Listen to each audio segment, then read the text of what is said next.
Hi PUBG Sports fans, I'm your PUBG Sports guide Annie, and I'm here again with Paper Thin. Hey guys, what's up? Paper Thin here, excited to be back for another episode of the PUBG Esports News Show. So today we're going to talk about the upcoming PUBG Continental Series Charity Showdown.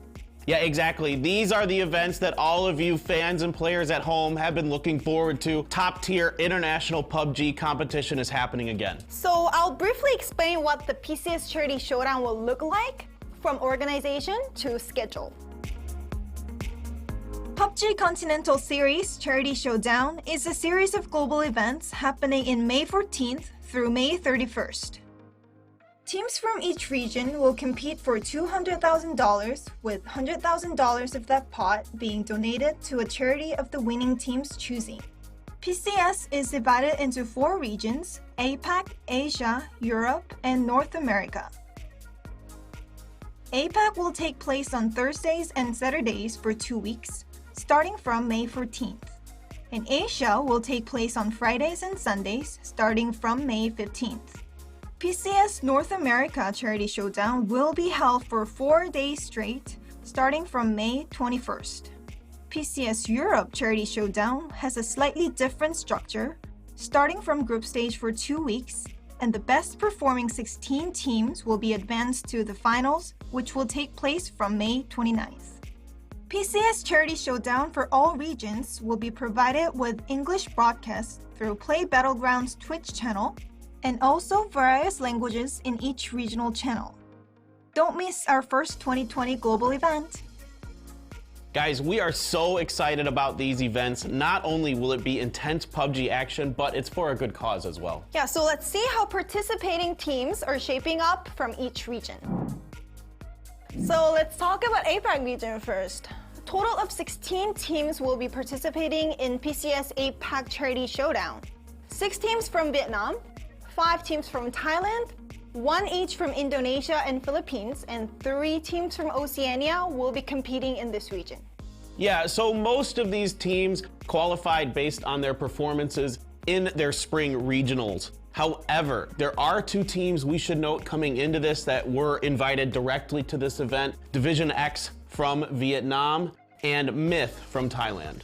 Myth was a very popular team in early PUBG sports scenes. But even with Duckmans, they weren't doing that good in regional qualifiers like regional leagues. But recently, Homeboya moved to this team, and I think they'll show a great synergy together. Yeah, absolutely. I think another interesting thing to note about this particular region now is that Oceania has moved over. Originally, Oceania was going to be in the Americas qualifiers for PGS Berlin. Due to the global circumstances, that wasn't able to happen. So we've moved them over here. Really, you should keep your eye on this region, though. They are a very strong region. They've competed against these other teams before in events like Onslaught Season 3, and Fury Australia actually won that, so definitely a team to keep your eye on. Asia includes China, Korea, Japan, and Chinese Taipei. And similar to APAC region, Asia invited 16 teams, and most of them are teams that have qualified for PGS Berlin. Exactly. Korea, Chinese Taipei, and Japan all had their qualifiers before the announcement of the cancellation of PGS Berlin. Otherwise, you have China, which just recently completed the PCL, including 4AM, who we talked about having some struggles earlier, but now they seem to be finding their groove again. I know. 3 teams out of PGC top 4 teams are participating in this region, which means this region will be the most competitive region. Yeah, exactly. This is a really competitive region. Definitely, I think, the most competitive between the 4. Of course, you have the rivalry between Japan, China, and Korea. I still expect Korea to potentially come through. They've been strong for a long time. Of course, Gen.G and OG Enentis are there. There are 4 other teams that are very good that are going to get their first taste of a big international stage. And I'm really excited to see what they can do. One interesting point is that Chinese Taipei teams are competing in Asia region. They have been competing with Southeast Asian teams mostly these days, but now they moved to Asia region, and I think this will be one of the watch point to check out. 16 teams will be participating in PCS North America Charity Showdown. 8 teams who made it to the PGS Berlin Americas qualifiers were invited, and rest of the 8 teams will be decided from PCS Charity Showdown qualifiers. Yeah, exactly. So we have 8 more slots to fill there. It's going to be the round of 16 coming up. By the time this is aired, the round of 32 will already be done. Guys, you can check out the round of 16 on May 16th and 17th. That should be some really intense action because only half those teams are going to qualify for the main event. So I heard that there are a lot of team changes going on in North America. Yeah, so there's been a couple different team changes in terms of their names, some player changes as well, but we'll just go with the names first. So let's start with Yahoo. You guys remember them? They've been Oath for a while now, so they're Oath, if you remember.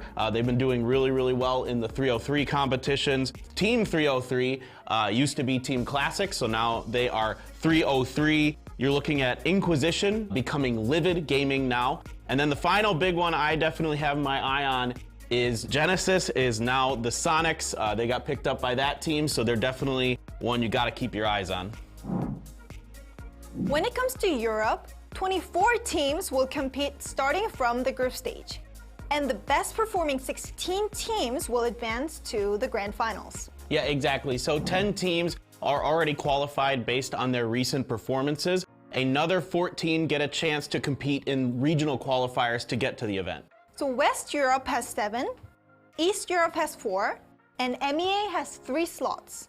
And in total of 14 slots will be filled by qualifiers. Of the 10 teams that have already been invited to the event, I'm really interested in a few of them. Of course, FaZe and Liquid, some of the big names are already there. But we should definitely keep an eye on TSM, which is basically the old WTSG now. They have been moved over to that new team. The other one I'm really interested in is Navi, Nato Spincieri. They have been really, really good as of late. They were lights out at the Europe qualifiers for PGS Berlin. So these guys definitely got to keep your eye on them. Senya's been leading the way.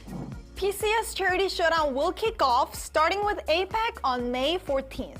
Can't wait to watch our global events. Yeah, this is our first chance this year to have a global event, so you guys really do not want to miss this. So this is it for today, and we'll be back with more PCS Charity Showdown news. So stay home and watch PUBG Sports.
Hello, ladies and gentlemen, and welcome to the show. PUBG Continental Series is back once again. This time it is going to be the Charity Showdown. With me is HusKKiee. I'm Play the J, and we're going to be bringing you all the action over the course of this week and next. HusKKiee, how are you doing, man? How are you feeling?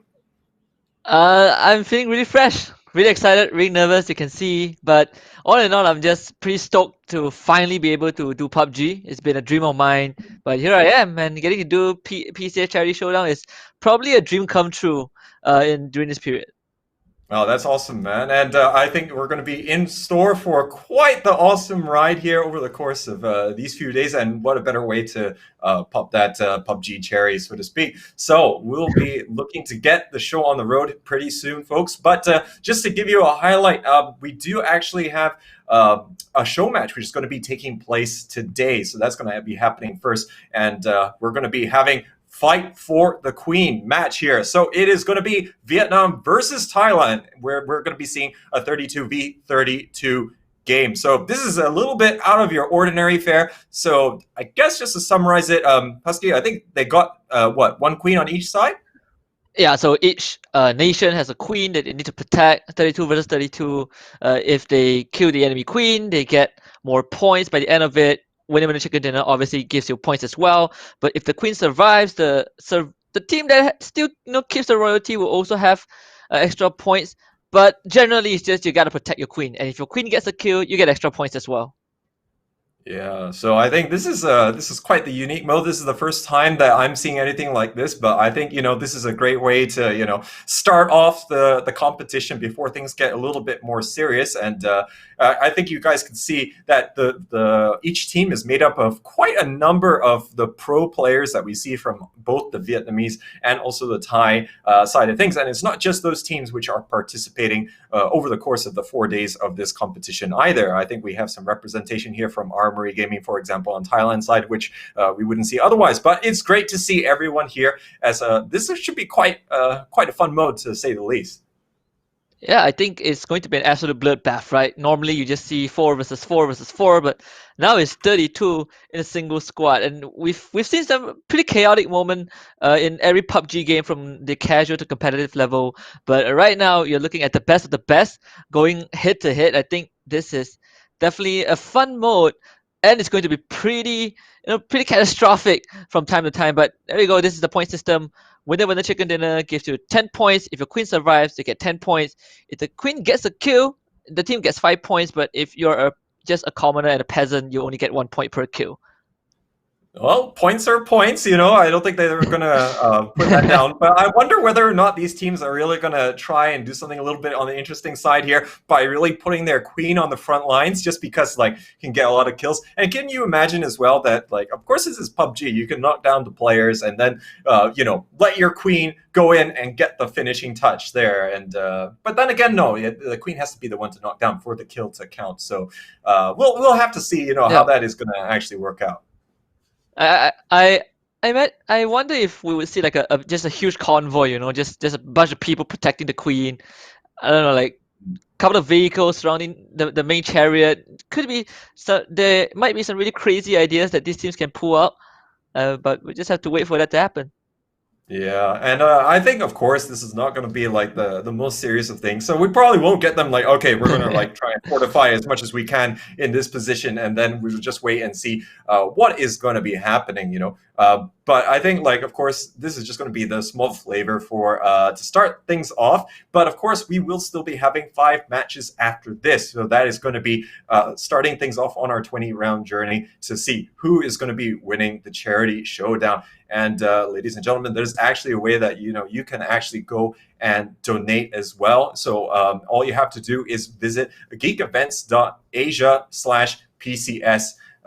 CS donate, and you can also donate to a good cause here as well. I mean, that's the whole theme for the course of these 2 weeks. So just go there. You can donate any amount that you want, put a special message, and also vote for your all-star team. So that might be something that you'll see a little bit later on as one of the exhibition matches. But this is where you can get in, and this is where we're all in having that these hardest of times, you can actually go and do something, give back to the community in general. And that's what these pro players will be doing as well. I believe there's quite a lot of prize money on the line for charitable purposes, right, HusKKiee? Yeah, there's $200,000 and 100,000 for the participants, and another 100,000 goes to charity and only for charity purposes. But of course, this would not have happened without our organizers, PUBG Corp, and of course Predator for sponsoring and making this a reality. But of course, you can also do your part, like Player of the J just mentioned. Just go do as much donation as you think you within your capacity. Vote for your dream team, vote for your dream player, and make a difference around the world. Yeah, and I think we all hope that everyone is like well and safe in these times, and if we're feeling a bit better, let's give it a little bit back, But I think we'll see, of course, how the teams want to try and react to this. Now, this is going to be APAC level tournament here, so we're going to be seeing quite a number of the top teams from the surrounding countries in this region. So the last time that we saw a competition on this scale was the PUBG Southeast Asia Super Cup. So that one, we did see the best come out from Southeast Asia. But now we do actually have the oceanic countries as well coming in there. So there are going to be 3 from there. And it's not strictly speaking the same teams anyways from the Southeast Asia side of things. I think we got quite a number of teams coming from Thailand and Vietnam, the most competitive countries that we tend to see in terms of the number of teams. And then, of course, we still have representation from Indonesia, Philippines. And this is going to be a good set of matches overall. So, I mean, it's not all charity money, but of course, yes, it would be nice to win for your charitable organization, but there is still going to be prize money on the line. Yeah, and it's great to see all these players and teams have their own dedicated charity organizations, right? Whatever that they this whole competition brings to them, they give it to their selected charity. And with Oceania joining in, it's definitely going to be a bit more interesting because normally in not just PUBG, I think across most competitive scene, you don't see Oceania being included in the same region as APAC. So it's gonna definitely bring some extra flavor. I remember Athletico and Fury Australia. These two, definitely something a team to watch out for, especially if the APAC region has not seen much of them. But they're a formidable opponent. I think they deserve the respect in this charity showdown.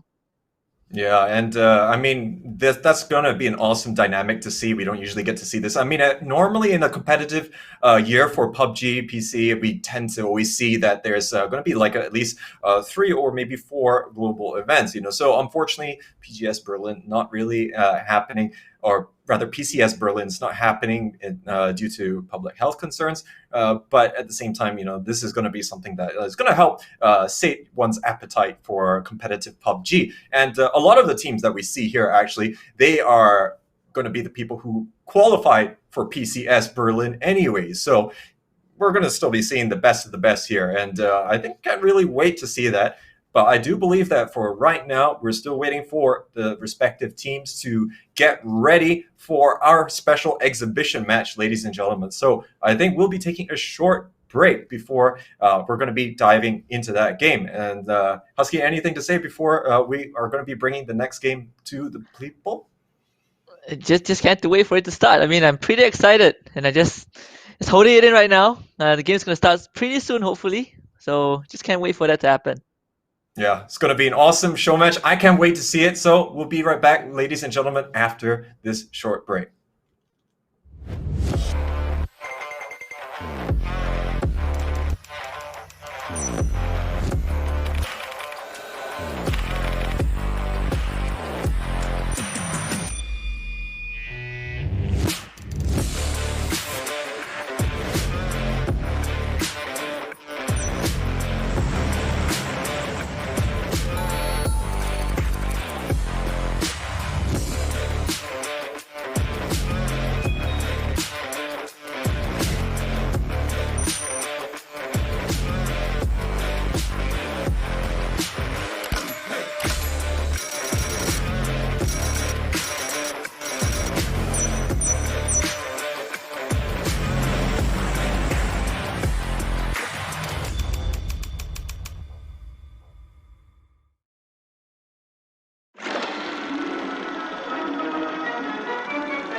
No need to adjust your television set.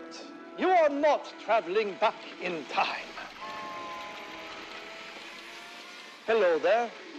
I am Carl Johan Lind. Welcome to the Lind Corporation, where we are working on a revolutionary experience right here in Vikendi. This is Dinoland, the prehistoric park of the future. Children will be greeted by Alex, the lovable T-Rex. They can ride my Wonder Wheel. That's right, Alex. And eat at Cammy's Bistro. Yum, yum.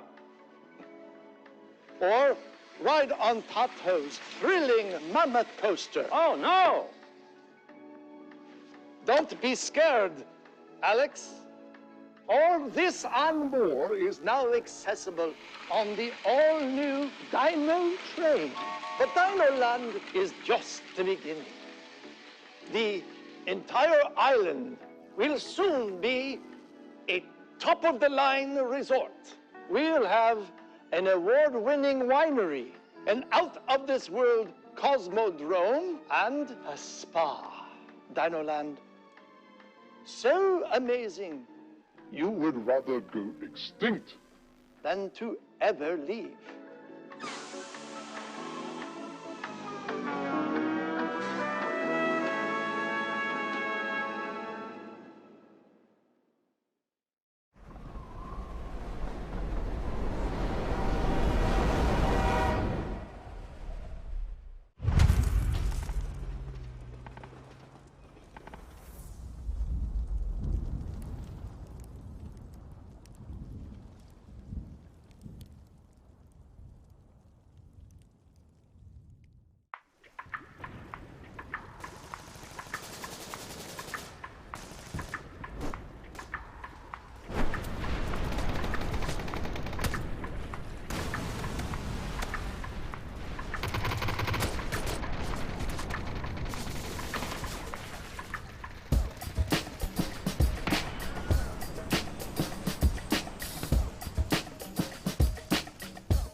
no need to adjust your television set.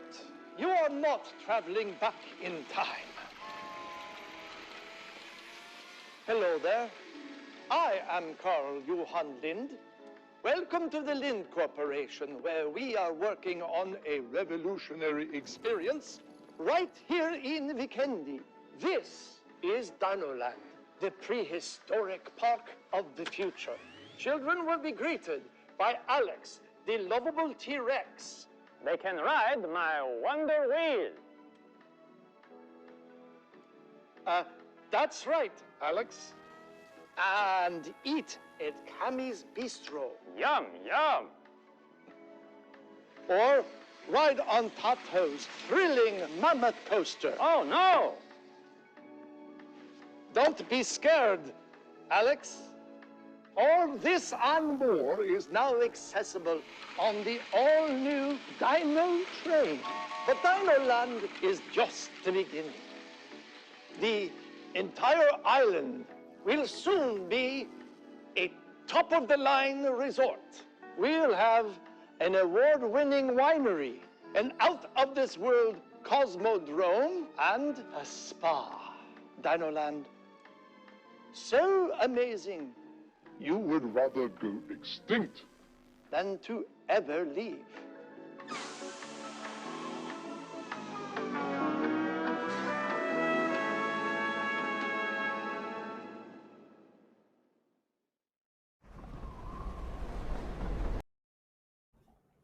And ladies and gentlemen, welcome back to the PCS Charity Showdown, where we are about to get into a really interesting 32 versus 32 Save the Queen show match. I'm HusKKiee, and I'm joined by the one and only Play of the J. Yeah, and really looking forward to this one. So we're just waiting for things to get finalized here, and we'll be just jumping straight into it. But this will be the first of its kind that I've seen in, of course, this level of setting, where we have all the pro players, of course, duking it out here. So we'll have to see how this format is going to work out. But I mean, this is something that you might see like in all these custom games, this and that.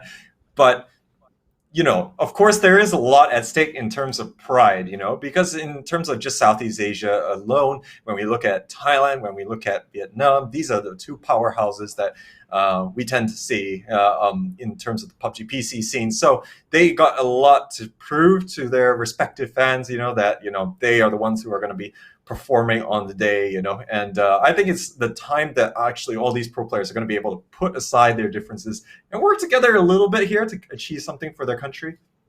Yeah, what better way to just pit the nations directly against each other? Thailand versus Vietnam. You assign them a queen that they have to protect, and you kind of amp up the stakes by rewarding the queen a bit more. And I think this definitely does go beyond pride, and it also it encourages the players to come together, maybe have a little bit of fun before the main round starts afterwards. Yeah, so I'm already wondering whether or not we're going to see huge city fights or something like that. That's always something that we always tend to see maybe a little bit on the more rare side. When it comes to PUBG, you don't always have urban finishes because the circle doesn't close in on that. But now, just because for the sake of it, it's like you have proper urban fighting, going to turn this into a proper war right here. So I think we haven't seen platoon battles like this, and yeah, of course, it's not exactly like your standard PUBG fare, but at the same time, it's going to be really interesting because you can see the moving battle lines, and then when the circle shifts, they're going to have to still move. Yeah, and see if we get if we get a proper circle of the circle that decides to throw both teams. It just reminds me of I believe you call it the Warzone mode, where you just drop down, you get a kill. If you die, you respawn. This is it. This is on probably the biggest setting that we've seen so far. But here you go. The drop has begun. Two nations, Thailand and Vietnam, duking it out.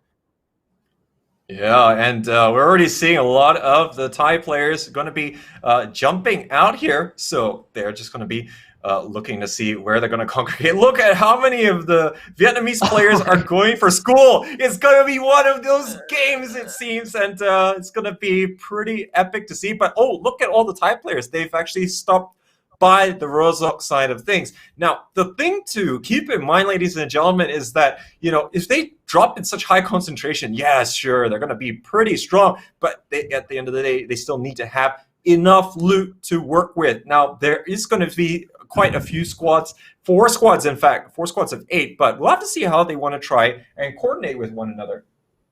Yeah, and it seems like just the Vietnam has just congregated almost everyone around the same, the same proximity, whereas Thailand decided to just split themselves into 2 parts.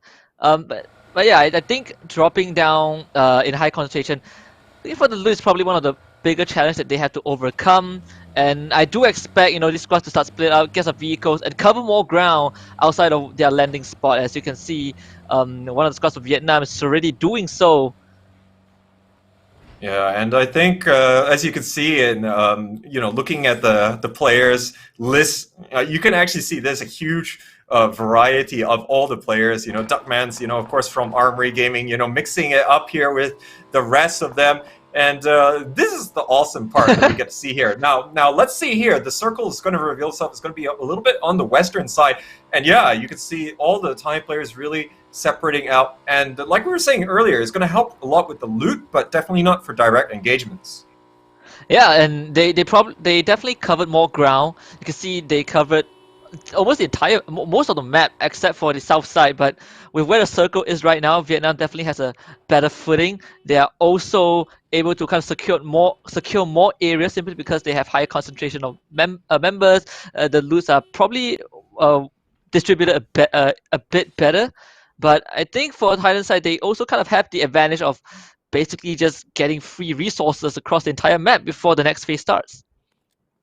Yeah, I wonder how coordinated all of these guys are going to be, like whether or not like each squad of 8 has got their own channel to work with, or everyone, and then maybe like the Queen is talking to each of the respective team members. So the Thai Queen is going to be New Ace, and then we also have Unicorn for Team Vietnam, who are going to be the ones. So it'll be interesting. It would be really cool, I think, if they were, telling people like, hey, you move your squad here. You need to flank the Vietnamese team or something like that. And I think that kind of communication between the squads is what is going to really seal the deal here. Because you can see, as normal, everyone's grabbing vehicles to help with the rotation. But now it's going to be so important to flanking the entire other team. Last time you just need to get into a safe spot and that's it. You can get out. But this is going to be a lot more dynamic.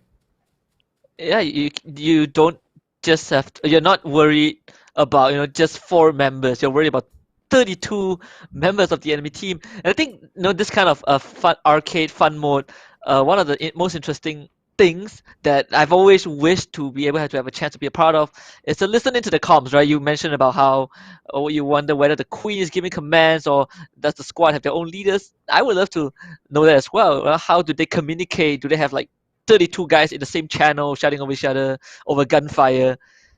And you can see Thailand is pretty much, I think they kind of I believe that was the east side that they cover most of the ground, as they will kind of proceed into the circle. 2 minutes left for the first phase, but Vietnam is there setting up shop. Like, this is high concentration of Vietnamese force in PUBG. Yeah, and Pochinki, usually it takes a while to loot it all, but this looks like a swarm of locusts covering across the whole thing. And look, to the extent that even Bad Guy, he doesn't even have a helmet yet. I mean, like, this is how concentrated the Vietnamese squad was just now. So they're going to have to continue looking for a little bit more. Now, a little bit more on the tactics. Now, so we saw in the points that a Queen, if it gets a kill, it was worth 5 times as much as any of the other troops. So whether or not either team wants to put the other in the firing lines, that is going to really be up to the question. But I wouldn't put it too far away that, at least they might put their Queen into a position where, at least might have a lot of backup, but still on the front lines so that can be saved, won't die off, you can try and maintain, because it doesn't actually pay that much to keep your Queen alive right to the end. You just get 10 extra points, but that also suggests that you have won the round, in which case you're probably doing better for points anyway, so you're probably better off trying to put your Queen, get as many points as you can. So even if you don't get the chicken dinner, there's a chance that you might get enough points just by getting your Queen enough frags. Yeah, I mean, 2 frags from a Queen is basically equivalent to having your Queen alive. So if the Queen gets 2 frags and dies off, you kind of compensate for that at the end of the day. chicken dinner is also only worth 10 points. It's not too much of a difference when you have 32 hits to potentially blow up as a team. And we saw the map just now as well, where Vietnam they're kind of moving in a very systematic manner. They're kind of us all directing themselves onto the west side, but I'm surprised that they are still kind of within far reach of Thailand, where you won't be expecting any conflict until maybe the third circle and beyond. But you could see here, it's like the whole swarm is like moving together. Herd is moving from fresh pasture to fresh pasture. Well, I think that is still going to be something that we have to see on the movement. Of course, we could talk about the little nuances of their tactics, but at the end of the day, it's still going to be two top teams full of pro players that you're still going to have to shoot. So we talk about the Queen getting a frag here, getting a frag there. It is not an easy task, and especially since these guys, they scrim in normal 4-man squads in the 16-team kind of competition, right? But here, you have Duckman, he's scouting for the entire Thai army right now. He's going to scout out the positions. This seems like such a much more in-depth militaristic shooter. And now we already got shots here. Suwon is going to get taken down. Yeah, first warning shot has been fired, and Suwon becomes the victim of that. Darkman he's a scout. He's the scout for the entire Thailand squad, and it did pay off. They get it down onto Suba, but fortunately enough, Vietnam still has all 32 men alive. But that definitely gives a lot of intel to Thailand. Now, Darkman is going to push on and cover more ground for the team. You can see that the entire Thailand squad is starting to spread out, and I think it's all back on the back of Darkman's intel, getting that one knockdown, and giving Thailand confidence to just actually start moving towards Vietnam. Yeah, so it looks like Thailand's got control of the ruin side. Now, there isn't going to be a lot of prying eyes just yet, and usually you don't want to hang around here anyways, because it's just not going to be a very advantageous position to make. More rotations later on, but we already see that the Vietnamese forces have already taken Mount Gatka over here, and they're looking to continue to gather as much information. And in a normal game of PUBG, on this mountain, we always see that there's always like 2 or 3 teams trying to jostle for the position at the top, but it is really going to be an even bigger uphill task to take down any of the, either team from up there. And Rosita Jr. is going to be able to get the next knock here, as Thailand looks as though they're getting the early, or rather the better end of the early battles. Yeah, then there's 2 knockdowns, but again, Vietnam managed to keep their men alive. But JS will find a third one across the plains. It's gonna pop some painkillers. I think Thailand are ready for engagement, and Vietnam probably still sort of scrambling to get some positions. They have the mountains, they have the buildings past ruins, I believe, and it seems like they are not able to get a bird's eye view of where Thailand is, but other than just taking pot shots at the potential enemies. And, I think the dynamic here as well is that it's normal to maybe, see a few kills already at this stage in the game. Now, these guys, they don't want to get singled out by their entire country as the first one to fall down, So everyone is playing on their best behavior, as there's no retry of this game mode, So the bragging rights, they are going to be there forever, So they are never going to hear the end of it from their fellow esport professionals if they screw up in the early game. Yeah, this is just pride, right? If you're the first one to get taken out, that's it. You're sitting the entire game mode out. You're not playing it ever again for at least the rest of the charity showdown.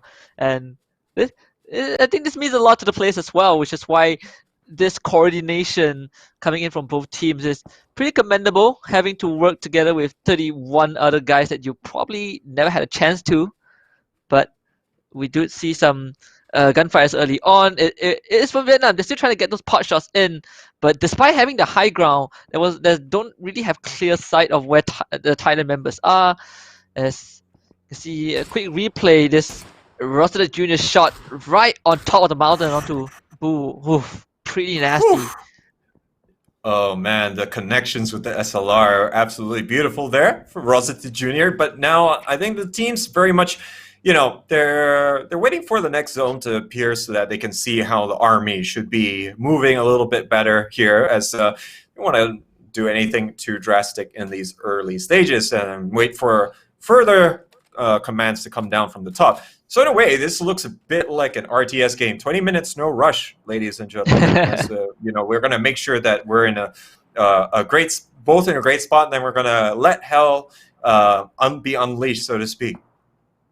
Yeah, and I think, judging from the first circle that is kind of congregated on the east side, it's definitely slightly better for Vietnam because they have more time to get footing. But Thailand does kind of have a strategic advantage if they manage to get, that squad from the south side. We do have somewhat stranded outside the circle, but it's just the first one. Doesn't matter as the circle closes down. Again, in favor of Vietnam. When we just see how they can deal with this, though. This is basically an entire pincer maneuver from Thailand. We're going to see a mass migration here, even though Vietnam seemingly getting the better end here of the positioning in the zone. They're going to have to, condense a little bit more here and really just deny a lot of the space. Now, normally in this type of phase of the game, everyone is trying to find a more central spot in the next zone. But when most of the zone is occupied by one team, it's pretty much impossible to try and get your guys to get in there nice and safely. And can you imagine how cluttered the HUD must be? You must just see player tags for miles from your own team. Oh yeah, and here we go, the isolated squad from the south side of Thailand engaging in a bit of gunfight with their enemies. Just, firing some shots into the building, not able to connect any of them. But definitely have Vietnam kind of pinned down from all sides. Now they just kind of need to bring it back up. You can see a few of the members are rotating away just to cover more areas of this centralized location where Vietnam kind of had the advantage early on. Nor in your standard game, you probably will see a lot of these compounds taken by different teams, and yeah, they'll put pressure on each other. But as we get less and less space later on, the amount of real estate that one team has, is going to, of course, get more important. Tanawat getting a knock there on the Nikki. But with that real estate, that means that with the kind of numbers that we have here, you can afford to throw a few people here, a few people there, in an effort to find a weak spot. So we see a lot of the Vietnamese players up ahead here in Tanawat's vision. They can actually just try and pile on into a compound, get 2 full vehicles crashing in there. And of course, you can see it's a fun move as we do have our glider in play here. He's going to do a little bit of reconnaissance, check out any of the Vietnamese positions.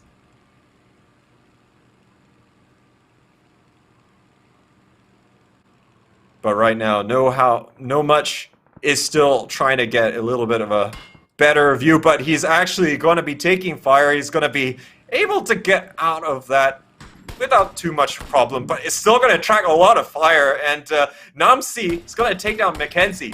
And man, the SKS shots there just really sounds like an anti-aircraft gun, and quite literally used for that purpose.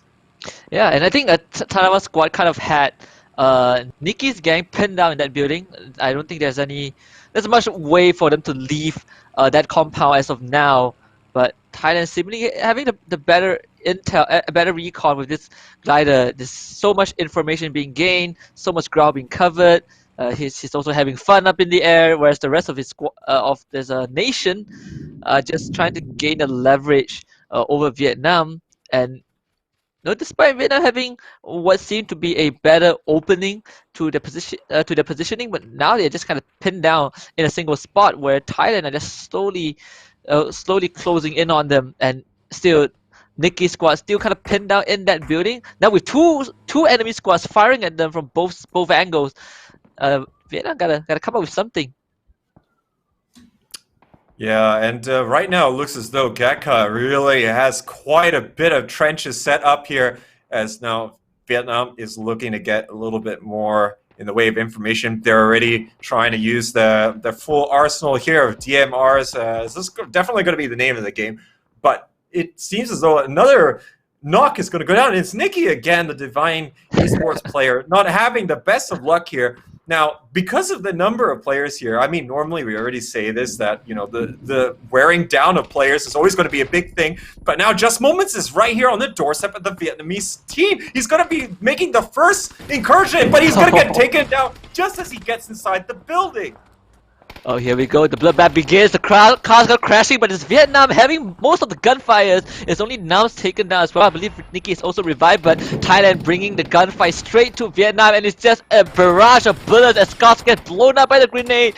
But you can see the kill feed is just flags of both countries. This is an absolute bloodbath in the plains of this small compound, but it seems that Thailand have the numbers advantage at this point. They know that Nikki squad was isolated. They're gonna bring in the entire cavalry. Dr. Logi also killed off. 31 alive for Thailand, only 29 for Vietnam, but it might be more though. Nums is huddled up in that shack as the circle closes down to the third phase, where it's kind of favors Thailand a bit more. But so far, I think Thailand got the opening victory in those gunfights. That was quite the assault there. There's a little bit of blitzkrieg action, and Thailand obviously clearing house, quite literally there. And Nikki didn't have a lot of luck. He got knocked down twice, and then the third time was by his own nade. So he's gonna hope that it's gonna be a bit better in the main segment here. But look at the kind of movement that we're getting out of the Thai players here. They know exactly how they want to play. They already have that central position, and they're already getting some of the Vietnamese players coming in here. And now you can really see this Mad Max type of action in full force. They're assaulting the compound here, and there's only going to be a little bit of cover here that the defending Thai players can work with. This is just Vietnam bomb rushing Thailand, but they're getting knocked down left and right. 3 more of the Vietnamese players go down as it seems like Thailand pretty obviously more coordinated as they take out 2 more grenades are flying by, as well as Lewis, the queen of Thailand, managing to dodge a grenade and knocks one down himself. He gets blown up a second one, but still somehow is alive. Vietnam down to 21 members, and Roof wind sneeze. It's gonna knock 2 from Thailand down, including the queen of the nation. But there's no way to finish that off. Unicorn also tossed one out himself. Vietnam's queen having a bit of action, but now this is retaliation from the Vietnamese side. They take out 2 members of Thailand. They knock up another one. That is the 3rd confirmed kill. No one decided to revive Lewis though. This is good for Vietnam. It's just so much gunfire, and you can hear that this is an insane war zone where they finally decided, hey, you know what, we're gonna end this right here, right now. Both nations bringing in all the army. Yeah, the reinforcements coming in from Thailand, it's right here at the point where Vietnam just managed to overwhelm them quite significantly, and the Queen is going to get revived here for Thailand. This is exactly what they need. They have got 27 people alive to 16 on the Vietnamese squad, as this looks as though this is going to be a losing battle. Look at all of the Vietnamese players all hiding out in this one building. They're getting absolutely swamped. They can't even stand outside. Look at all of them getting wiped out on the shingle. Thailand is just gonna push this right now. Only 11 members remaining. Just look at it. They're going for FBI open up right now as Thailand will rush right in. They don't mind throwing bodies, Molotovs, grenades, whatever they have. It's all going to be delivered straight to Vietnam's doorstep. And Thailand, they reign supreme. 32 members. They only lost 5 the entire round. What a convincing victory for Thailand. That is outstanding there. The Thailand team is completely successful here, and they only had a few players in that compound, and they were still able to hold back the Vietnamese players there for such a long time. Of course, Vietnam did manage to get in their faces quite significantly by the end of it, but when push came to shove, Thailand, they just shoved back harder. They just got everyone in there, and they were able to really just corner them in that final building. Yeah, this looked like a battlefield simulator, and I think Thailand is just so much more coordinated.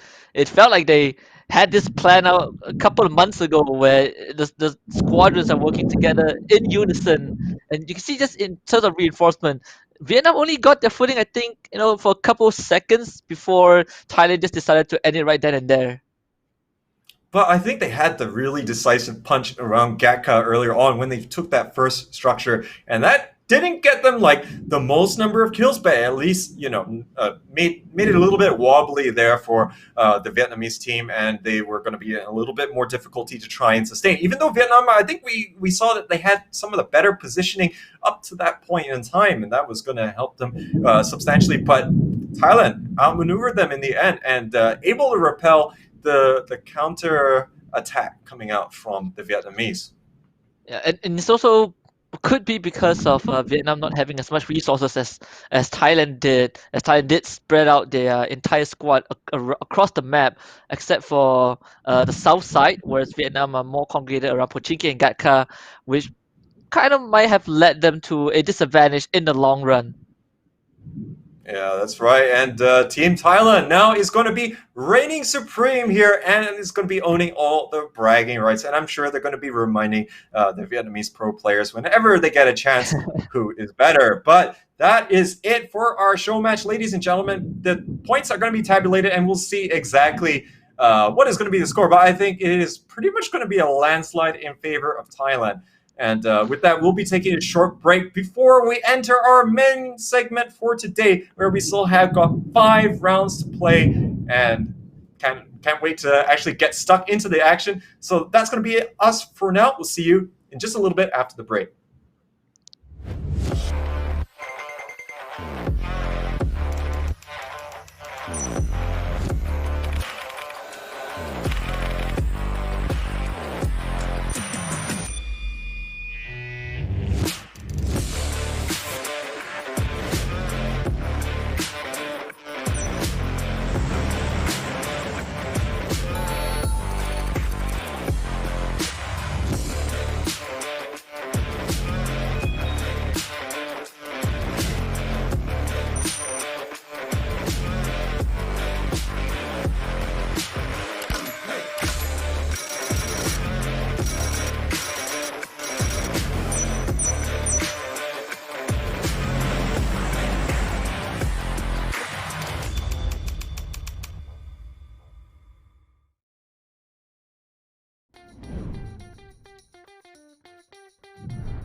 Get a kill in the air, shall we? Oh, I would love to see it, Memo. Do it. Do it. No way! 폭감 3킬. 폭감은 3킬! 폭이 없죠, 근데? 자, 하지만 나는 근접 최고의 스페셜리스트 언더다! 가자! 와! 오! 일로! 와! 오제 투사! É contra o seu parceiro de equipe Memel, Nandinho. A granadinha. Olha a granadinha do mistério. Tacou. O quê? Lá em cima. O quê?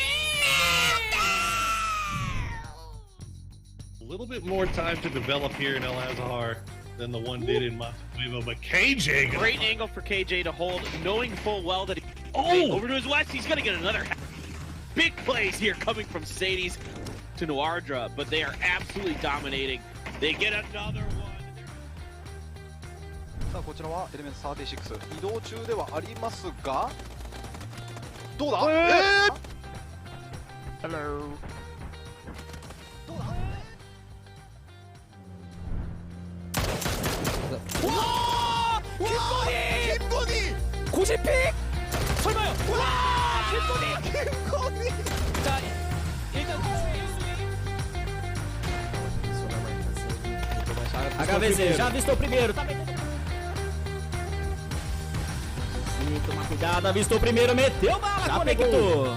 Acertou o MG1, tá quase pegando o Magnata. Nossa, que bala. Pegou o Magnata e agora são 2 jogadores somente da equipe 14. O HVZ agora aqui. Olha, o Senna tá metendo bala ali. Nossa. Foi pra bala. Quem que ia cabecear a bala, Nandinho? Era ele mesmo. Era ele? Então tá aí, HVZ. HVZ. O squad.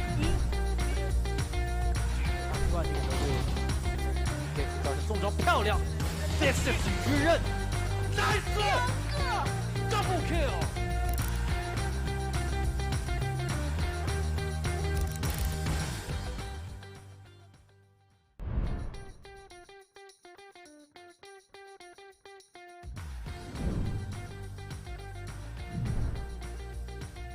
Yet been able to find their entry into this circle wildcard.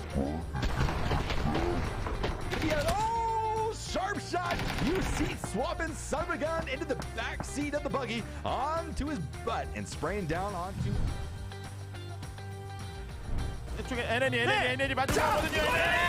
자, 기절을 못 시켰는데 고각 수류탄 바로 못 시켰어요. NN 고각 수류탄 자 위로.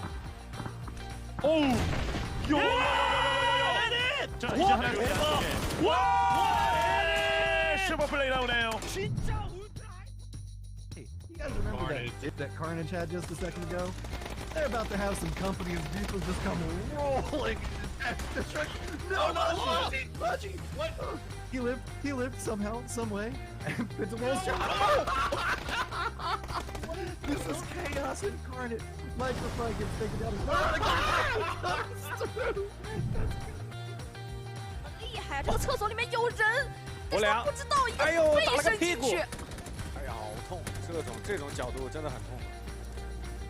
关键是他还是背着进去的，这是倒车入库。背刺达人，我俩。最后他兄弟又来一个补吗？一手扔到底，补的话，没子弹了，还有12发，哇！啊，第三个人呢？你在干什么呀？ 여욱 선수가 좀 혼자 남아있고 여기 살리고 연막적으로 소리 들렸죠 방금? 여기 있나요? 지금 불편한 번호를 가든 아니 몰랐어요. Have the numbers, which is starting to come back down the side. Stacy's just holding the angle. He does go down from some good shots from McCoy. He jumps out of the building. His grenades go through. He spins back around on this angle. Steps around back behind him. Picks up another one. All right, McCoy. I see what you're working with. Happy birthday to you. And he picks up a fourth. I'm trying to throw the pan. They're trying to pan him. They're actually trying to pan him. They got him! H3 got him!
Get a kill in the air, shall we? Oh, I would love to see it, Memo. Do it.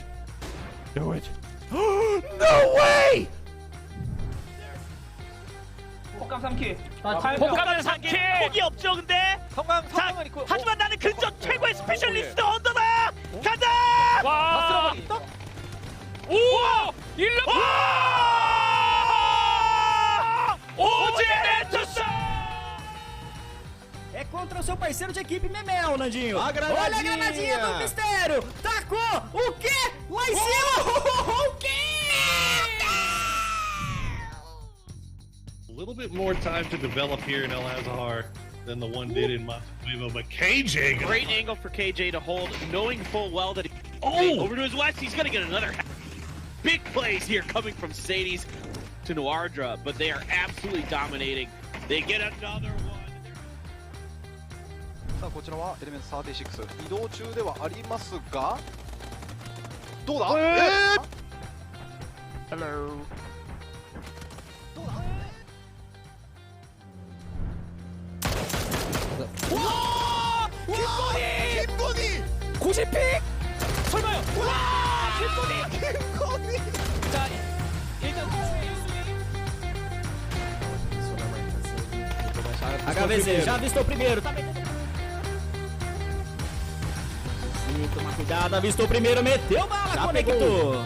Acertou o MG1, tá quase pegando o Magnata. Nossa, que bala! Pegou o Magnata e agora são 2 jogadores somente da equipe 14. O HVZ agora aqui. Olha, o Senna tá metendo bala ali. Foi pra bala. Quem que ia cabecear a bala, Nandinho? Era ele mesmo. Era ele? Então tá aí, HVZ. HVZ. Squad.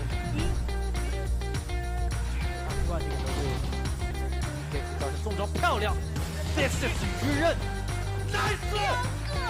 더블 킬!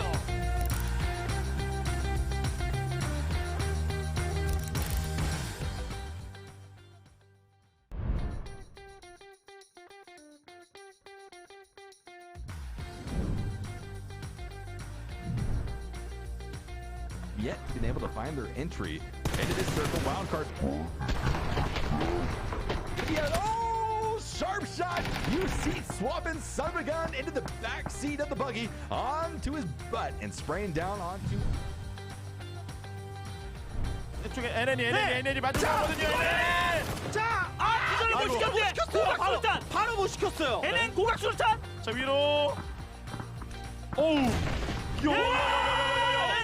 자 이제 하나 더. 와! 슈퍼 플레이 나오네요. 진짜 Hey, you guys remember that Carnage had just a second ago?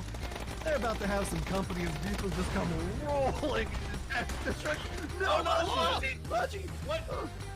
He lived somehow, some way. It's a little This is chaos incarnate. Microphone gets taken down.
Hello and welcome back, ladies and gentlemen, here to the PCS Charity Showdown. With me is HusKKiee. I am Play of the J, and we got the action coming up pretty soon here. We're just waiting for all the players to get ready. But I think now, like after we saw that first segment, I think we're in for quite a treat with the proper competitive stuff.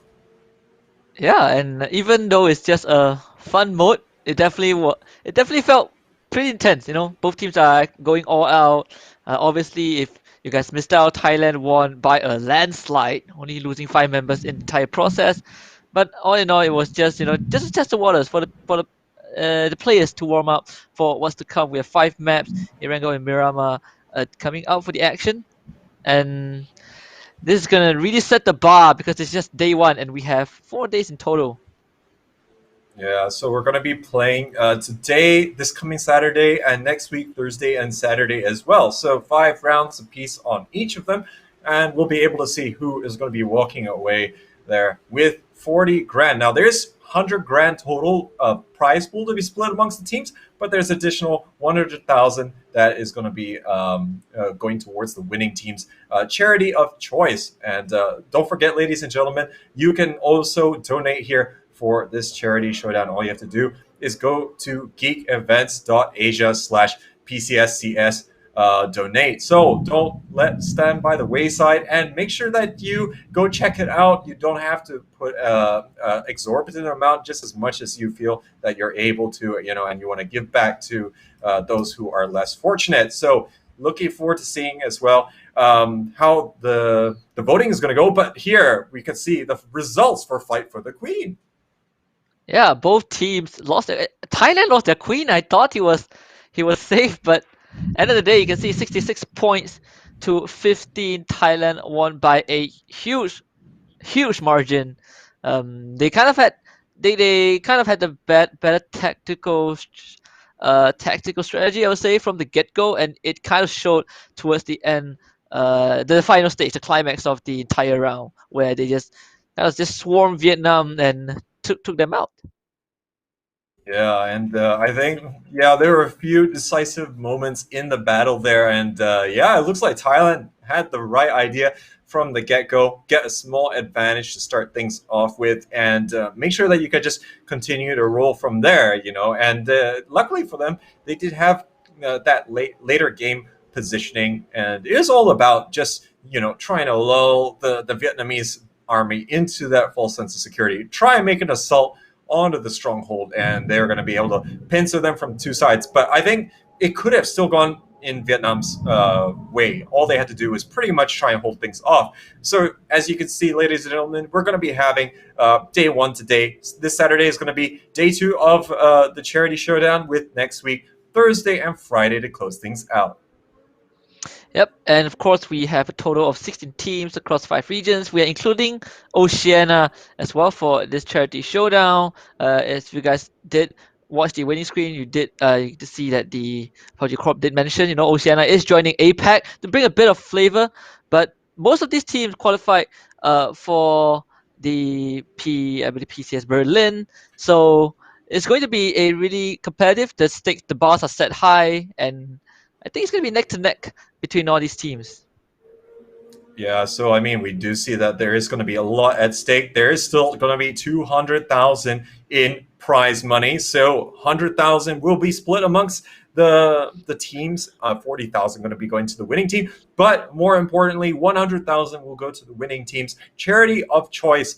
And that's going to be awesome to see how that is going to be spent. Who is going to be trying to come out with it? Because there are a lot of charities in need in this time, as of course, things have looked a little bit better, in the past, but hopefully we can all move into the future together on a positive note.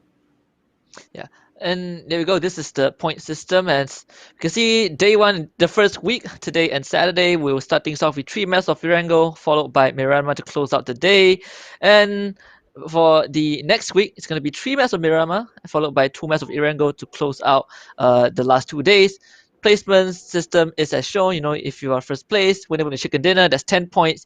Each kill generates 1 point, and if you're 9th to 16, you get none at all. So this is definitely going to be, it's kind of not just fighting for placements, but also, looking for those kills on your opponents. Yeah, so super rules definitely going to be the rule set of choice as always here in the competitive PUBG scene, and definitely makes it for a lot of entertainment and entertaining viewing for the rest of us. So let's see who is going to be able to come out with this. So I think with all these things in mind, I mean, we're going to be seeing some pretty amazing games here. We have got some of the best teams from all the respective regions. Now, I think we're just waiting for the teams to get ready. And I think, I think we just have to take a very quick short break here before they're ready. I think they're just going to try and sort out the last teething matters that are holding back on the start of the charity showdown. So, ladies and gentlemen, do bear with us. We will be back soon after the break. And with that, we will be showing you all the action here from game number 1 of the charity showdown.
I'm going to die. With still having the main island having a little bit of control on there, a couple of these guys can make their way through, and himself getting knocked from. It's really interesting because, yeah, actually, like, the Team Liquid guys, super, super nice dudes. A grenade up to HusKKiee. HusKKiee, the hero, but right on top of him. 来看一下这边3名成员不比推进面对 Harry 的架枪，直接打第1支、第2支、第2第3支，也很漂亮。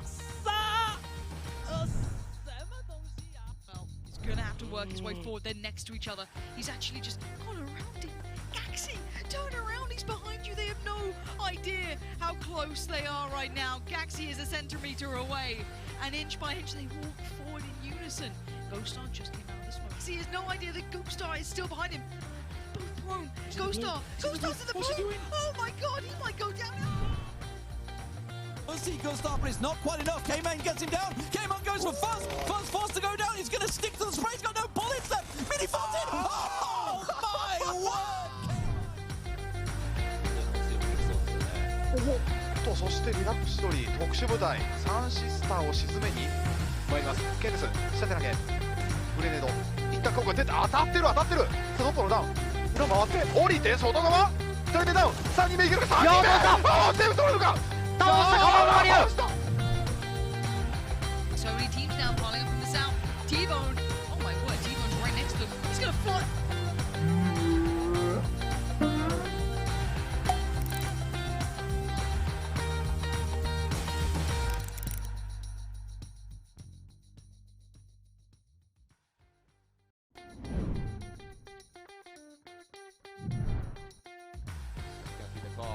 Gonna be coming right here, and we are just waiting, and there we have it. 5시 지역, 서클의 5시 지역에 붙어있는 두 팀인데 위키드가 욕심이 좀 많아요. 봤어요. 인디고 맞고. 네.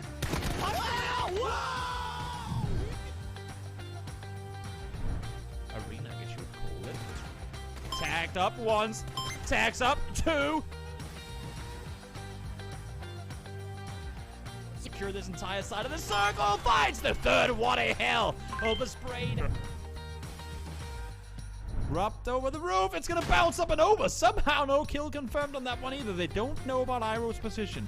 They have no idea that there's one inside. That one's gonna bounce up and over and take him down. He's gonna have to hop off the roof. Vard is tagged up. Vard finds one more. Great shooting. Molotov's shown forward now as well. Now they have to back off and run the hell out of here. Iroh finds one, and that's the third kill. 不要慌。当然还是得看后续。哦，飞起来了，被空摘了。 Imaju lijepu poziciju, ovdje Marv radi dosta damage-a, međutim neće on moći ovo vjerojatno preživjeti. Kakav Molotov down as well. Spots one buzz face. Takes one to the face, falls down immediately after 20 bullets left. Gets this. Tried to stay alive and don't Molotov yourself, but now he jumps off. Catches AC Res and a healing and he gets him. 2 Flash straight on through. Full wide. I think Alias. Oopsie doopsie. There's a lot of flashbang. What? How much do you want to ruin his eyes? Stop throwing flashbangs, guys! That's 7 flashbangs. They threw flashing orange. Orange finds 1. He's gonna go down and return, but I'm not. 하니까 체력이 너무 없다. 바로 내려. 김치. 숨은 쉬어야죠. 그쵸? 오심은 못 줘도 커피는 주고 싶네요. 김치.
I'm going to die.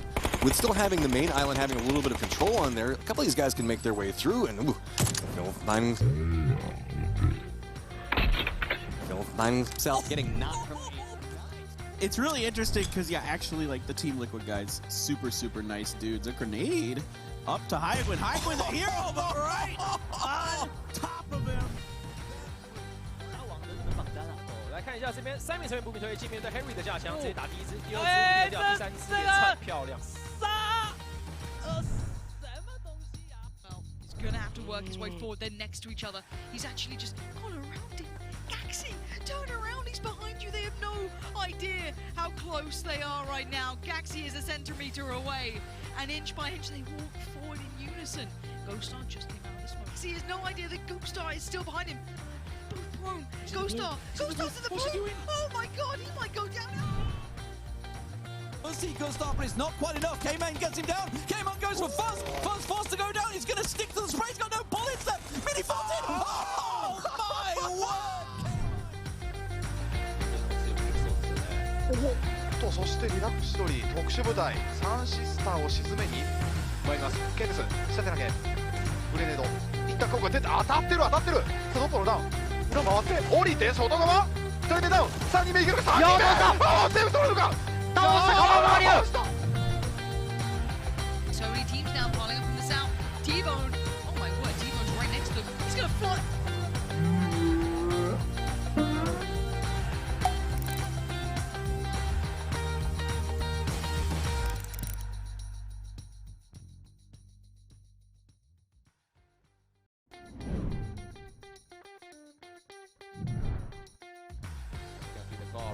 Gonna be coming right here, and we're just waiting, and there we have it.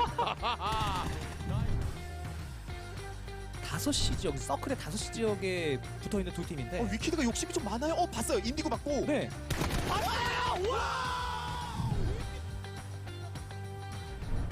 Arena, I guess you would call it. Tagged up once, tags up 2. secure this entire side of the circle. Finds the third. What a hell. Oversprayed. Rubbed over the roof. It's going to bounce up and over. Somehow no kill confirmed on that one either. They don't know about Iroh's position.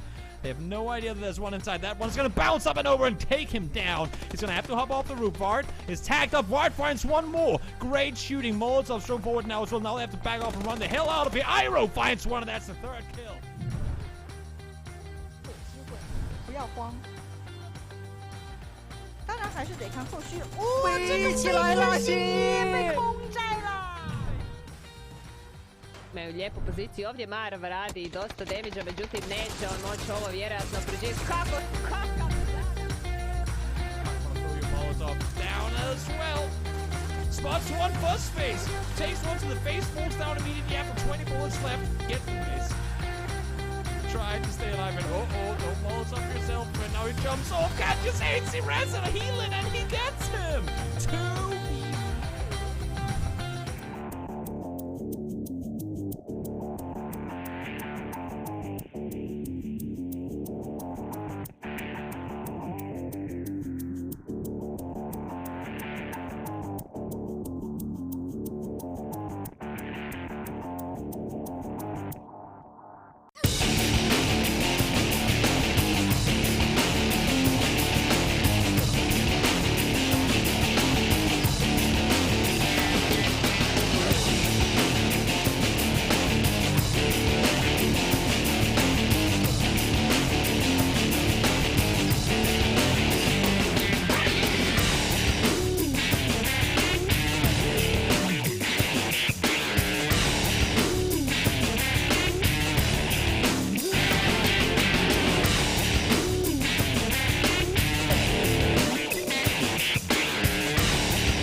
Hello and welcome back, ladies and gentlemen. We are here for the PUBG Continental Series charity show match. We are ready for our very first match of the day. With me is HusKKiee, and I'm Play of the J. Yep, finally we are gonna jump in. There's been a bit of tech issues, but Karen, we promise that it has been figured out. So for those who just joined in, this is the PCS charity show match where we have $200,000 in total, 100,000 for prize pool, and another 100,000 for charity of choice of the champions. And we're gonna have this spread across 4 days, 2 days this week and 2 days next week. 20 rounds in total to find out who will reign supreme out of 16 teams. Yeah, and we had our show match earlier on, but we are ready to get stuck in with the latest in terms of the action here. So we got all the best teams from APAC who are going to be duking it out, and we're going to be having the 3 rounds of Erangel to start things off here. And we're already here for our very first flight. So we're going to be going all the way from Milta Power all the way down to the western side of things. So going to be semi-neutral here to give teams, a chance to really go to the kind of drop points that they really do prefer. Yeah, and I think this is one of the flight paths that kind of, for me personally, is the more interesting one because it kind of crosses in the middle, right? It's like you kind of split the hemisphere into 2 sides, and the teams have more, I would say, more leeway to spread out across the map simply because you basically travel the same distance from north to south. And you can see some of the teams decided to go down south to the Lone Island, to Milta Power, whereas the rest are just, your common drop spot across the map. Yeah, so we're going to be seeing Buriram United here from Thailand, going to be hanging around by the sawmill, but they are a little bit more spread out. Ferox here from Oceania, going to be moving on through past the prison area here after securing early vehicle, and we're already having those early tumbles, it would seem. Yes, it's a bit of stunt points there, but nothing too damaging so far. As you can see, military base, is going to be occupied by GC. It's just 2 teams down south, but already early gunfire coming out onto Cerberus. But Basil should be able to get out, no problem. Yeah, Basil with only a fraction of damage, and I'm not sure even that was from a fender bender rather than taking a little bit too much fire there. So it's going to be a little bit good for him that he can get away. No one wants to fall at the first hurdle, ladies and gentlemen. They all want to try and get a good start going here, as that's really going to start to dictate the pace. And some teams, they really rely on getting that momentum, especially in a Battle Royale game where you do need to try and secure a consistent amount of points. Getting some early on definitely does help to alleviate some of the pressure. But some of these teams, of course, they will perform a little bit differently depending on, whether or not they grow into the tournament or, we need to frag out from game number 1 if we're going to stand a chance. Yep, and with the current point system, it's definitely going to be about finding the balance between that fragging and surviving until the end, as Duck will be all alone on that boat, pretty spread out for Myth, covering as much ground as they can, but judging from where they dropped, there shouldn't be too much confrontation early on. And I think this is kind of the safer play for some of the teams, right? They don't, they just want to kind of get those areas on. I think they're also close to the circle, so Myth should be in a pretty sweet spot. But we might have Golden Cat running into Cerberus, who are just creeping beside where they are. Creatory Esports, not Cerberus, Creatory. Yeah, just 1405 here all by himself, though, and we'll see whether Sixtax is going to be able to catch him out. But for now, there's not going to be a lot of backup from either, so this could be a potential 1v1. But Sixtax, I think he is very aware of what is the potential danger here coming out from the Vietnamese player. Yeah, that is just a complete outnumber for 1405. You can see Golden Cat, they are just waiting to pounce as 1405. A bit of pillaging mission in this abandoned factory in a military base. And just so much patience from Golden Cat. They actually have it surrounded, and if they find him, that is going to be an easy pick-off for the Titan team. Yeah, but I think 1405 probably will know that there is going to be presence here. I mean, all these teams, they have seen so much footage of each other. There's definitely going to be some knowledge here. Tonke is coming in here for the angles. Oh, they're waiting patiently. They're not wanting to take any risk here. They're going to nail down 1405 straight away. And Golden Cat is going to be getting the first point there on the board to start things off in game number 1. Yeah, GC drawing first blood, and that is just patience paying off. Definitely a virtue in the situation. 1405 on a one-man mission didn't really pay off. Probably the only thing that he can relay right now to the team is just, hey guys, Golden Cat is in that vicinity, but definitely a good start and a big blunder for HusKKiee to start off this round 1. Yeah, Golden Cat, they're also on the Sosnovka Island already. Now, looking at the zone, the first zone, it is actually a little bit unique. So it does look as though that it still has a good chance of going onto the island here. Now, we're seeing Divine Esports is moving into the military base. They have to be a little bit cautious because, there's usually going to be at least one team that's going to actually go towards the Sosnovka military base. So we'll see whether or not they're able to pick them up. Tonke is unloading here, but it does look like Divine Esports has taken up residence there on that northern building. Yeah, there's not much incentive for Golden Cat to take any early fights as well. They've already gotten one member of HusKKiee. I think that's pretty much okay, and I think they can kind of choose to depart from the military base if they want to, and it seems like that is the case right now. They don't want to really deal with Divine Esports to fight over that same territory. Yeah, so I think we're going to have to keep an eye on Golden Cat now. Reminder that they did actually manage to finish top of all the Southeast Asian teams that participated in the recent PUBG Southeast Asia Super Cup, which did take place not too long ago, but that was the last regional tournament that we had. It didn't have the Oceanic teams, that's for sure, but the likes of Archangel looks as though QC is going to be getting on the board here as well, as DIC is taken down a peg. Tony is out for the count here, not going to be able to continue into the later game.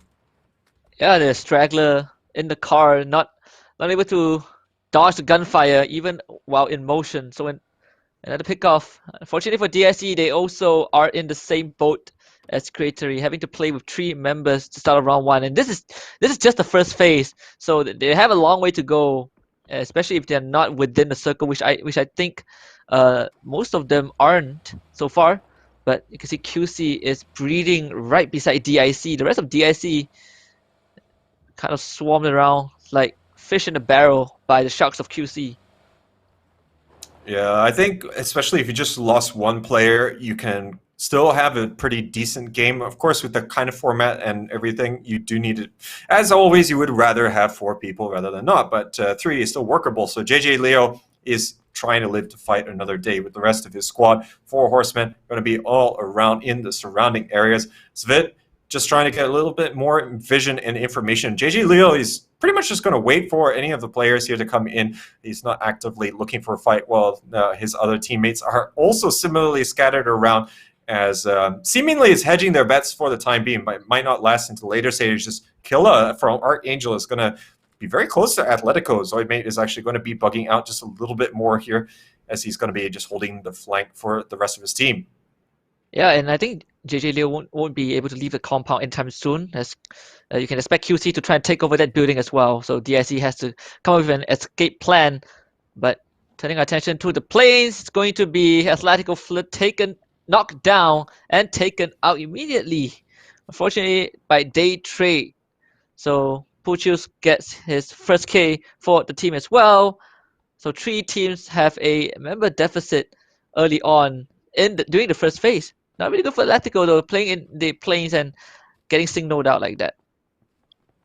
And now in Primorsk, it does look like things are going to continue to heat up a little bit. Of course, we did see one of the members here getting taken out earlier on, as they're still going to be day trade having the numbers advantage here. They still have to worry about potential other problems that could be swathing around here, but for now, nothing much happening. Buriram United trying to get in from that Milta side, but they are actually facing a little bit of pressure here. Fury is actually holding the compound, which is a little bit north on that eastern bridge, as we're going to already see that the first phase here is already closing in. A lot of long-range fire closing in from the Australian squad, but not able to connect anything just yet. Yeah, this circle Okay, diverging from half of the ocean towards this towards the southeast side, where most of the teams already are. They're going to have to cross the bridge if they are in the military base, where I believe Divine Esports are still there, and Golden Cat did depart from that area, but most of the teams are kind of in a decent position, as Flash will continue to bunk down at the corner of the island. Now we can see 19 set actually going to be bugging out there from Primorsk, not really willing to stick it out much longer to try and fight with the likes of Daytrade. Now we can already see everyone very much in that rotation. Phase 2 has revealed itself. It looks as though everyone else is really just trying to streak towards the ideal spot, but now JJ Leo might be able to get one here. He's going to open fire, but he's not going to be able to take down Jers. He continues to move upstairs here, not quite able to turn it around here, but he's very close. JJ Leo is still going to get him, but he's got limited HP. Let's see how quickly he's going to move in. He's actually going to finish off the player, but now Joe Man has a chance to try and finish things off, but it's going to be difficult just by himself. Yeah, QC sniffed out Anquan. Gems is gonna confirm that kill, so DIC are in a pretty bad spot. JD Leo managed just to bag one for himself, but he is now completely trapped as the grenade now starts flying in. JJ Leo, pulse the energy drain, really needs to keep himself alive. The Molotov not really setting him on fire just yet. He has some band-aids to heal himself up, but two members of QC are just waiting in the lobby, and JJ Leo has to prepare for confrontation. He's gonna toss his own grenade down the stairs. That one's going to be a complete miss, unfortunately, being dodged in time. But this one, not going to hit anyone as well. So QC, knowing when to avoid confrontation, now they're going to start pushing up. But right now, there are two players pushing up at the same time here. JJ Leo's got no time to react, and he's going to get taken down. The 1-2 punch coming from QC 4 Horsemen, as Fit is going to take him down. And JJ Leo actually using up all his utility there. I don't know, kind of give it away that he used everything that he had. He used the last 2 frag grenades, and now Ronan is actually going to take down Konaxi here as Fury looking to continue to exact a lot of pressure from range here, but I don't think that they're going to be able to finish him off. Yeah, and luckily for Buriram, Konaxi is still pretty much alive. Will be picked up near the circle, but Fury Australia now has a clear idea of where Buriram is, but decides to not take the confrontation just yet. Probably just going to relocate themselves. They have given away their position as the 2 more members of Buriram will have to depart as well. Circle closing in. Yeah, Konaxi is back up into healthy territory right here. Going to be really treading the edge of the zone here, trying to get that rotation going, but it doesn't look as though that the circle is going to be shifting all the way to the island here. So all these teams here going to be pretty happy with staying on the main island, all things considered, as now there's still going to be a lot of rotations here. Past Ferox, the Buriram United players are trying to meet up with each other, but they're tanking quite a bit of damage. The car is smoking, and luckily for them, the terrain working in their favor. They're going to abandon ship straight away, as now they're going to see how the next zone is going to work out, and we're actually going to be heading closer towards Golden Cat, Archangel, and the likes of Ferry Pier on that western bridge to the Sosnovka Island. Yep, only 4 teams are kind of in a decent position as of now. QC and Cerberus as well, well within the safety of the circle, but Buriram United just needs to keep driving down, keep driving into the center of the map. They have been involved in a couple of gunfights as a Creatory Esports decides to just go for a swim across the island. Pretty much after the first kill, I don't think they have much to work with, and just play in a conservative manner as of now to avoid confrontation. But Cerberus is gonna spot Buriram Esports, who just drive straight into line of sight, and now they have to abandon again. This team has been constantly on the run, not given a chance to take a break, and HusKKiee will keep pumping those bullets out, not able to land the shots that he needs. Meanwhile, on the kill feed, VTF will take out 2 members from PNG. Victim from the future and Phoenix here going at it one another, but they're all going to be trading quite a bit of blows here. Now Buriram is trying to come in here. There is going to be Cerberus who's going to be already inside this compound. There's actually Divine here as well. This is actually seeing them all combine here. Basil is going to be able to take down Noradra, and that's going to be the time player down for the count. There's still 3 more of these Buriram United players that still can try and do something. Now they're going to be a little bit more entangled on this, well, not really a peninsula, but yeah, this stretch of land here. As you can see already from the northern side, there's also going to be Fury moving in, and they're going to have a say on this battle as well. Yeah, and this might just be, you know, a third party. There might be a third party intervention, but it's going to be Phoenix Gaming with a lob of the grenade, take down one of Victim from the future, of the members at least. And Teddy taken out. As Phoenix Gaming is just gonna knock one down. RDK boss also a victim of that gunfight. Seems like Victim from the future kind of corralled in a very open spot as Atletico Extreme will find one frag onto Cozy. Hungbo Ditch and Dr. Logi moving in here, trying to go for the finishing touches. Logi finishes one off, but he doesn't find the player still on his feet. Hungbo Ditch is the last player here for Phoenix. He is going to be the last player surviving for his squad. He does not want to be the one to go out first, but Man is also the last man standing here as Victim from the future is going to be a little bit... Oh, look at Day Trade! They take down a whole bunch of the Ferox players, and that's going to be Atletico putting the final touches on them. I think that was a rotation gone horribly wrong. I can only imagine here off screen, but now the smokes here are going to be delaying things a little bit for Hungbo Ditch, and he's going to be waiting patiently. They're just going to be prone down as the circle now closes in even more into mainland, away from the bridge where QC are the center point as the standoff continues between Phoenix Gaming and Victim from the future. Cerberus as well breeding right beside the opponents. I still no third-party intervention as of now. Buriram Esports, they have been on the run almost the entire game, but finally managing to catch a break as Hungbo Ditch now has to deal with 2 members from VTF, and Teddy will clean out Phoenix Gaming and knock them off in 15th place. Well, that was a utility masterclass, constantly blinding him with the flashbangs there, and not much Hungbo Ditch can do there. Phoenix Gaming going out early here, as now that's going to be Victim from the future going to have the 2 players to continue on in this game. Now, it does look like we're going to have Fury trying to secure a spot here. They've managed to actually get through quite a bit of rotations. They're actually taking a little bit of fire now, the stragglers of the squad from the members of QC for Horsemen. And Divine, we saw earlier on, just not finding Bad Guy at all. They were in the same building with him, and now they seemingly think that they have the entire compound clear here. But now Creator after a long swim, he's going to get shot in the gut here. Division X going to be weighing in on this. Yeah, and it's going to be 19 cents taking out Reality. Fortunately, as Sao as well taking out Castal. It's going to be 2 down for Cerberus Esports.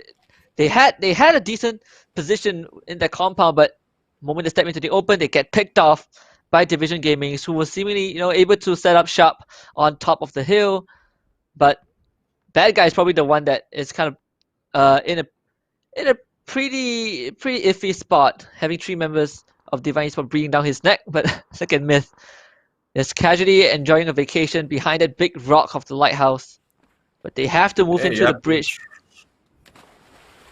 But yeah, you have to find these good spots for a little bit of vacation sometimes. They've got too many doors, but I don't think they have too many these days at the moment. Hopefully that changes soon. But oh, looks like HusKKiee here gonna get taken down as God Meow. Actually going to be able to find him out, but now it does look like Buriram United will be giving away their position here. Basil is still hiding out here for the most part, but that's going to be Divine Esports. They're going to be well aware of what's coming their way. Basil from the blue zone here is going to be shooting back here towards Eddie. Eddie's getting shot from the other side as well. Nikki is going to be weighing in, taking him down, but now Buriram has only got Kanaxi, and he's running with it. He's running with his tail between his legs.